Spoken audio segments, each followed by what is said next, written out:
Hello mga kabatang Quiapo, December 2 episode summary. At sa bahay naman nila Dingding ay sinabi niya kay Rhoda na pinipilit niya ako na sumama sa kanya Dora si Gustavo. At magsama-sama kami daw bilang isang pamilya at sinabi ko na ayoko kahit ano gawin niya hindi ako sasama sa kanya. At sa bahay naman ng mga Guerrero ay kinausap ni Santino si Gustavo at sinabi kamusta kapo, may problema po ba kayo? At sumagot si Gustavo na pinuntahan niya si Matilde at nakipag-usap ako sa kanila at sinabi ko na magsama tayo buong pamilya. At sinabi ni Gustavo na mahal peren niya si Matilde, peren ang mahal ko at sana mapatawad niya ako, at sinabi ni Santino gusto mo tulungan kita. At sumagot si Gustavo na okay lang ako, maaayos ko din Tamar, amin salamat. At sa pier naman ay sinabi ni Merits na sanay ba kayo sa pagkain dito sa pier, at sabi ni Don Julio na oo, mas okay dito kesa sa kulungan, parang kanin baboy ang pagkain doon, at sinabi ni Merits na may problema tayo nasa Guerrero si Santino.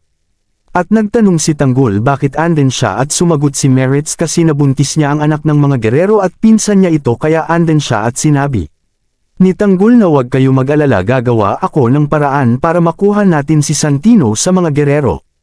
At sa presinto naman ay pinakawala na ang mga Chinese national at tinanong ni Punggay sa abogado bakit sila nililipat, makakalaya na sila.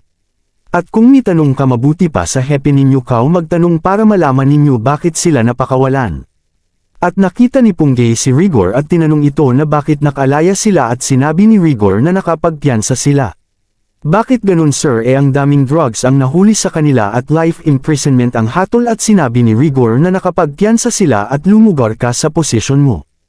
Ako ang hepe dito at ikaw katulad ka ng ama mo na puro katiwalian na pulis. At sinabi ni Punggay kay Chona na tama ang hinala ko, PayPal abisan nga ni Vice ang mga Chinese national.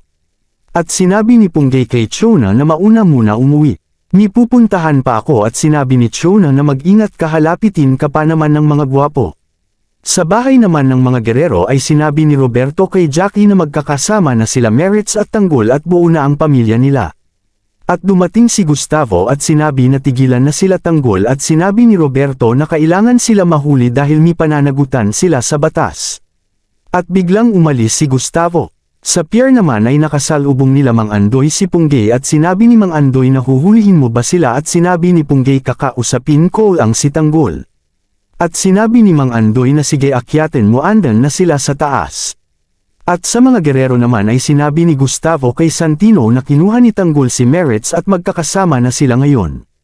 At sinabi ni Santino na damay po sila sa paghahanap sa kanila, at sinabi ni Gustavo wag kang mag-alala apo, kahit din ayla ako sumusunod ng mga tao dito ay ipapahanap ko sila at sisiguraduhin ko na nasa maayos at ligtas sila. Sa pier naman ay dun si Punggay at tinutukan si Punggay at sinabi ni Tanggol na wag ibaba ninyo ang mga baril ninyo. At sinabi ni Punggay na gusto ko lang makausap si Tanggol, at sinabi ni Tanggol sige baba na ninyo yan at mag-uusap lang kami. At sinabi ni Punggay kay Tanggol na totoo ang sinabi mo, sila nga ang protector ng mga drug syndicate sa Manila at kanina ay pinalaya nila ang mga Chinese national, at sinabi ni Punggay na kinuha din ako ni Mayor bilang security niya, at sinabi ni Tanggol na yon ang magiging daan natin para malaman natin lahat ng itinatago ng mga Guerrero. Maraming salamat sa panunood, like and share para sa update.